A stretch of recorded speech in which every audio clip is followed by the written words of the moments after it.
Good afternoon. I'm going to talk a little bit about the methodology that we use when we find damage in the plant and how we install accelerometers to capture events. Many times during an outage we find a lot of damage inside the plant. It's in non-safety systems, mainly in the turbine building, for water systems and even steam systems. But it's mainly the feedwater system and the reheater system that has a lot of damage. Supports are damaged, and never the piping, only the supports. And it could be that beams are displaced or deformed. Struts have a little bit of wear on them. Clamps are moved. We have cracks sometimes, and even loose nuts, broken bolts, bolts that are loose, anchor bolts that are loose. Anchor bolts connect the supports to the building wall, the building structure. So a lot of different things, and it's hard to define a single load that has caused these problems.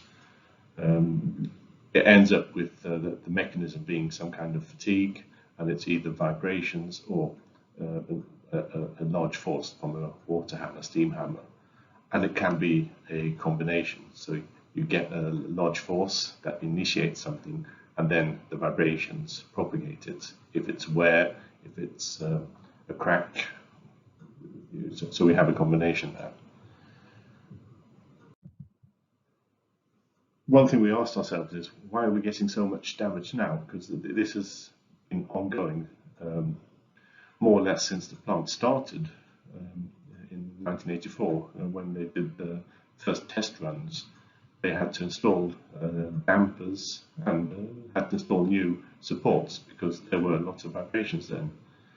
And it's been going on for a while, especially in these systems, but we noticed a acceleration, a higher frequency of damage after the power break, where we went from 109% to 129%, and we prolonged the lifetime of the plant from 40 years to 60 years. New operation conditions and operating for a longer time will probably give us more damage. And then you mustn't forget that the plant is old. It's been in operation since '84, and that's 35 years of vibrations and operation transients. So we should notice some damage now.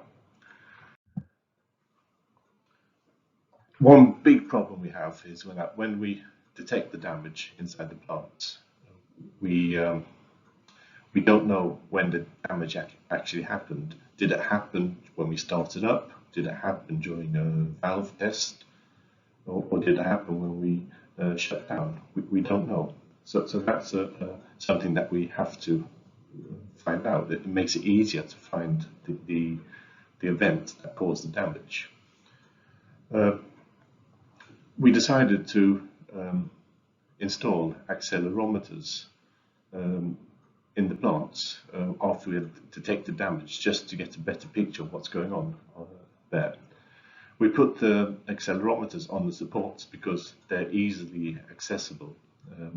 To put accelerometers on piping, it is a bit harder. I mean, the piping is insulated, it's hot, so it's more bother to do that. So it's easier just to put it on the support.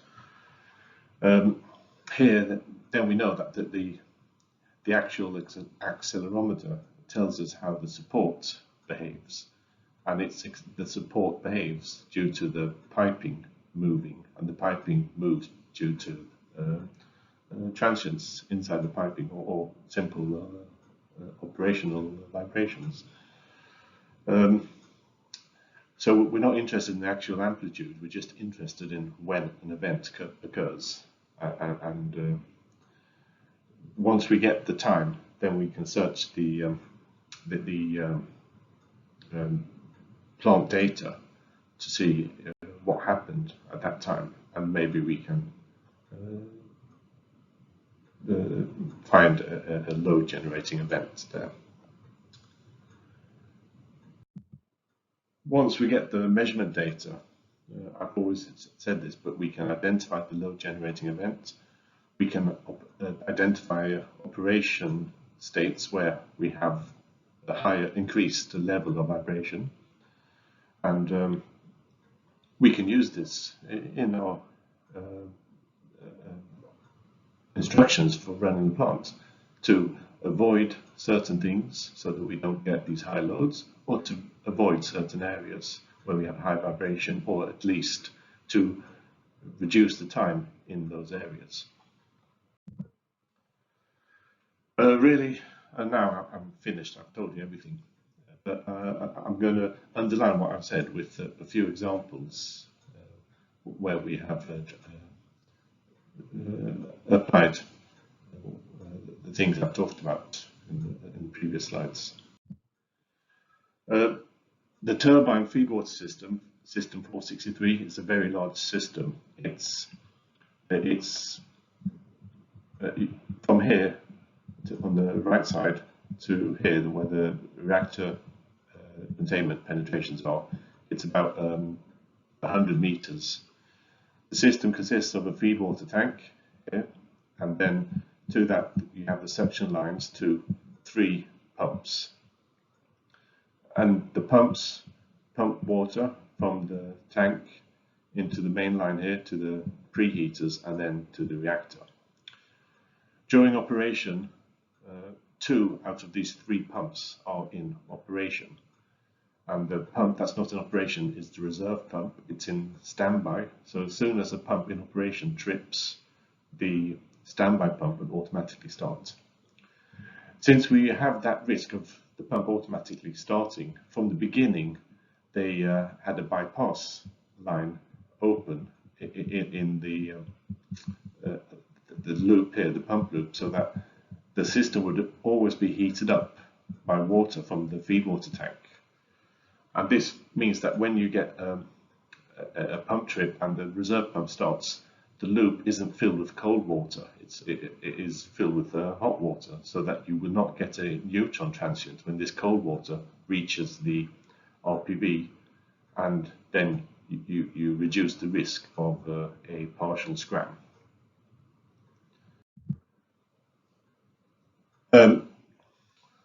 Like I said, we had a lot of damage in this system since day one in 1984, and luckily in 2015 or 16 we had our outage. We had inspected all the supports and we started the plant, and then after a day we got a turbine trip and the plant was stopped.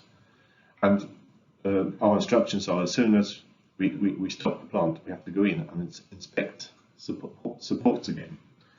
And after just running for a day or so, we found a damaged support. The actual beam was twisted. The web was quite weak.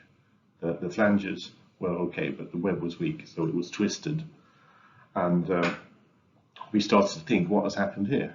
And luckily, because we had a turbine trip, we had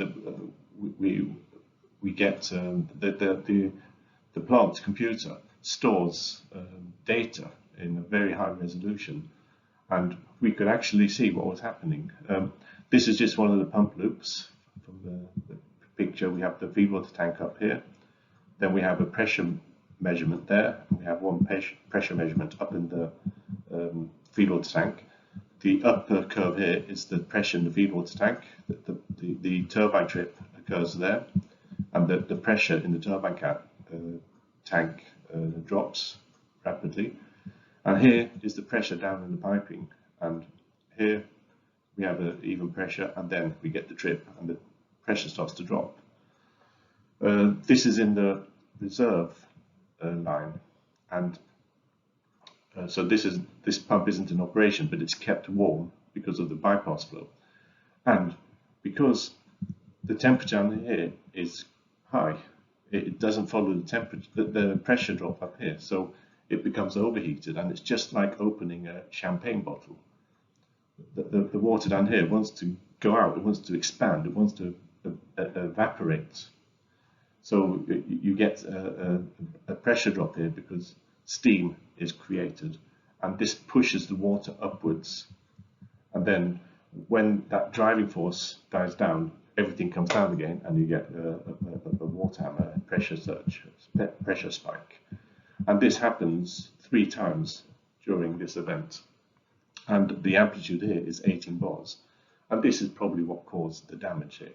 And when reviewing data, we found that this occurred quite a lot over the years. So this was an unknown load that we discovered via monitoring. We had accelerometers also in the plants, and we detected this there also. But in this case, we were very lucky to have this high resolute data. We thought about it, and we simulated it with a VLAP 5 just to see if we could capture this physics, and we could. The black curve here is actually a simulation of the pressure in the piping given that the pressure up in the feedwater tank. And so this is good. We could simulate it qualitatively, but that was enough. And then we played with the temperature in the reserve line. What happens if we let it fall? And we did a number of simulations, and of course, when it was cool enough, we got the blue curve, and nothing happened. So this was our suggestion to the operators: shut down the bypass, keep the temperature low. And this is what was done, and this is how we tried to avoid this steam collapse. We fixed all the supports, and we started running the plant again. And the next year, we were quite confident that we had got rid of this large force that could initiate things and that could deform supports. But when we had the next outage, we had damaged supports again in the form of loose bolts, broken bolts. So we said, well, why is this? And we said, oh, of course, it must be that we have a lot of old damage in the plant that we've missed. So this is things that have been damaged by the water hammers that we got from the steam collapse.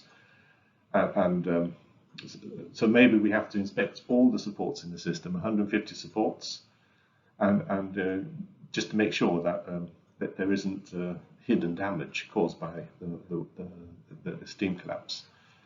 We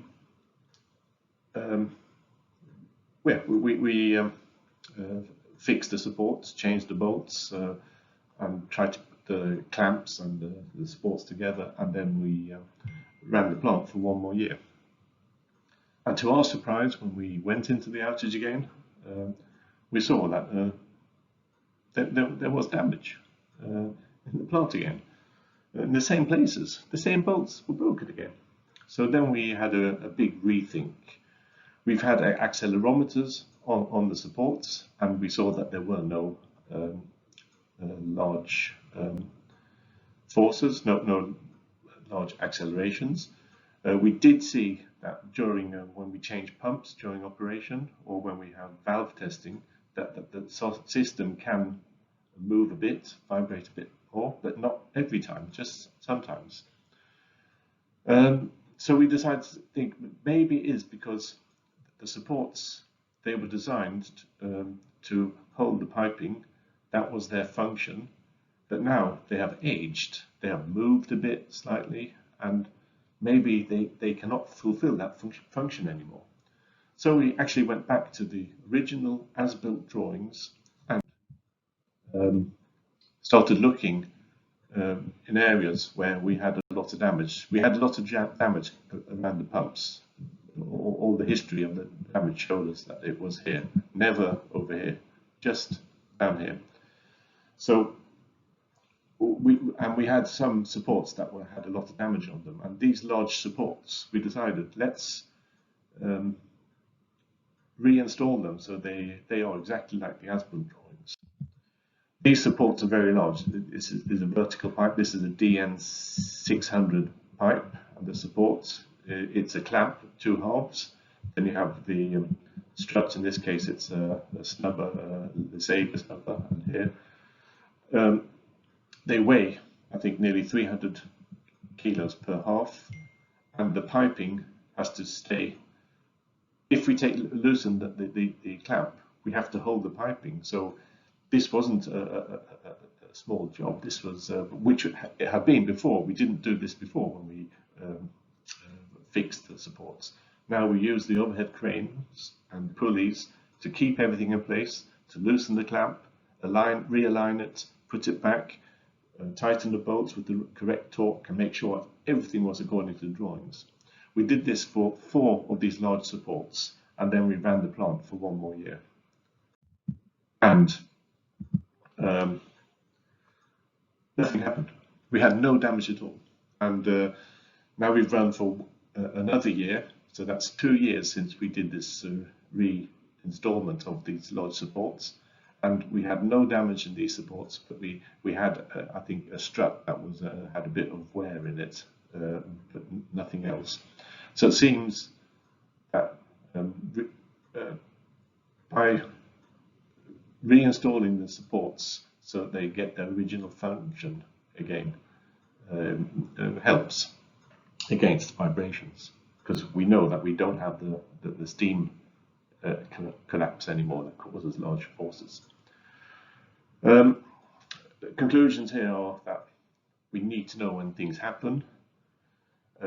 We have to have information about what's happened, and we have to know the history of the damage inside the plant. What has happened? Has the operations of the plant changed? And we also need to know the current status of the supports. Can the supports still fulfill their function? Another example we have, which occurred a bit later than for the problems in 463, is 462. We've never had problems there before, and then suddenly we had a problem. What had happened was that damaged supports were found. It was small bore piping, spaced in several places. Some supports had loose expanders and against the wall, against the building structure, and one support was cracked. But the cause was, as usual, fatigue, displacements, vibrations, and water hammers causing the problem, but we couldn't define a specific load. We just installed accelerometers and decided to monitor the system for 1 more year. The area where we had the damage is the piping that comes from the system 462. We have a valve here, VA35.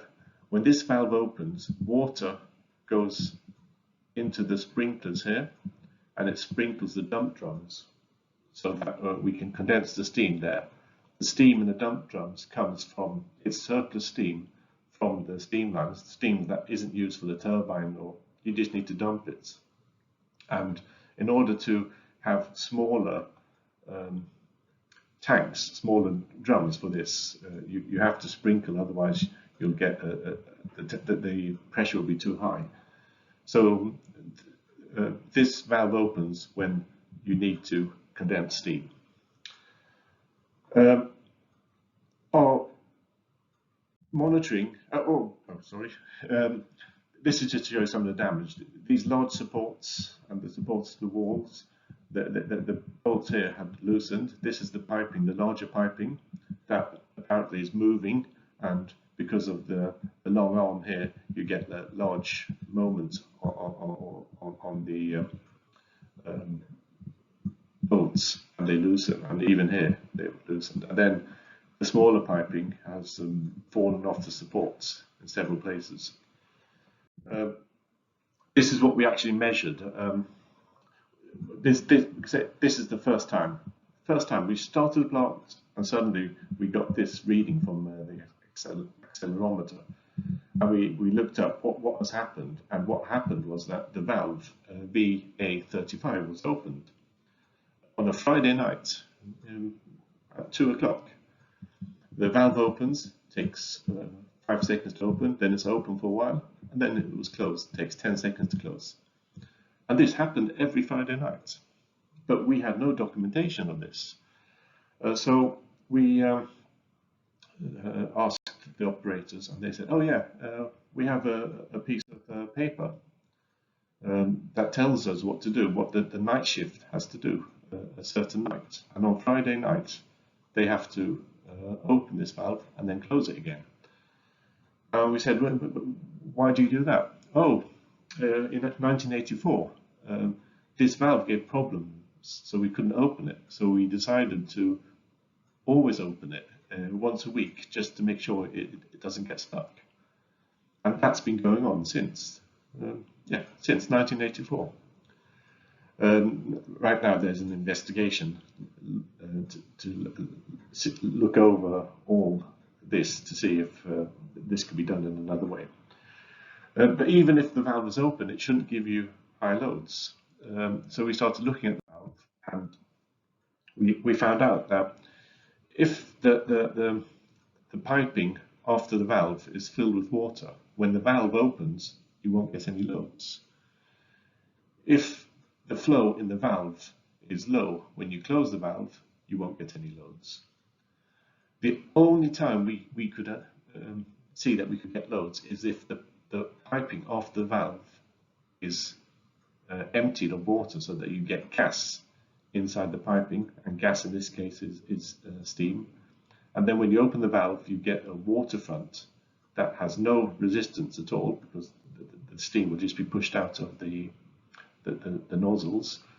And then you'll get a water hammer when this waterfront hits the nozzles, which is a very large restriction. And this will give you very high loads. These loads will be comparable to pipe break loads. This can cause the damage we saw. The most extreme case is if the whole piping is empty, but maybe that won't happen. Maybe you just have a little gas in the system, but that's enough to cause high loads.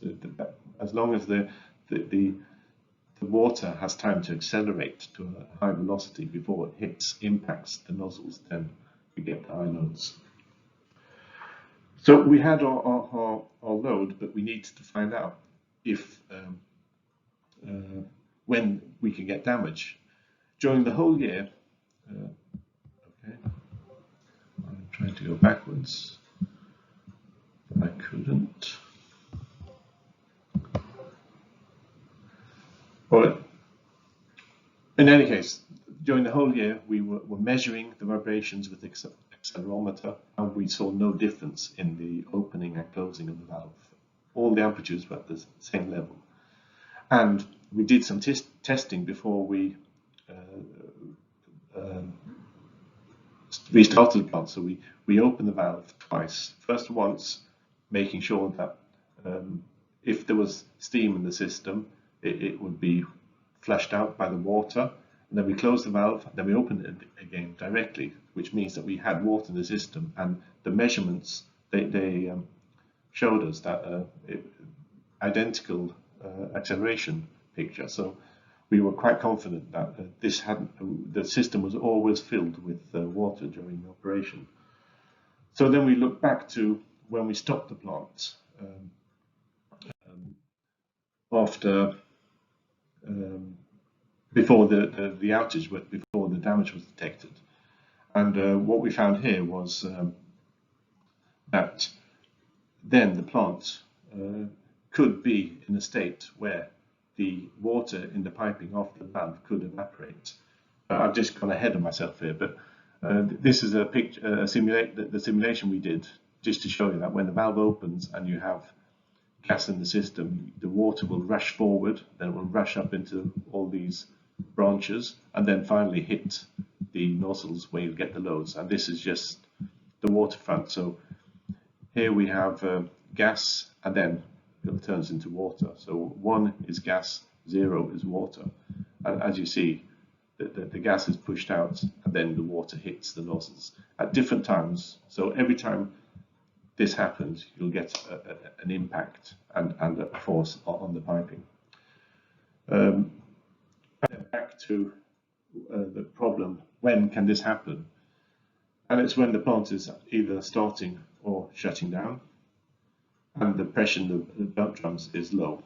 So that more or less this is when you stop the plant, it's not when you start the plant. We looked at data, and we found out that just before we went down to the outage, we were spending a lot of time in this area where we had this temperature difference, where the water would evaporate. We were there for an hour or so, and that is why the water evaporated, and we got this water hammer, and we got the damage. Why did this happen? Well, the problem here is that they stopped at here for 2 hours in order to let the loops of the pumps in 463 to cool down a bit more, so we wouldn't get a steam collapse in that system.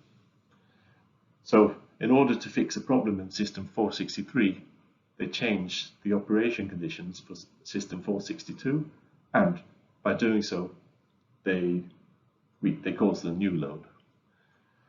And this goes to show that you just can't look at one system and solve a problem for one system when you have systems that are interconnected.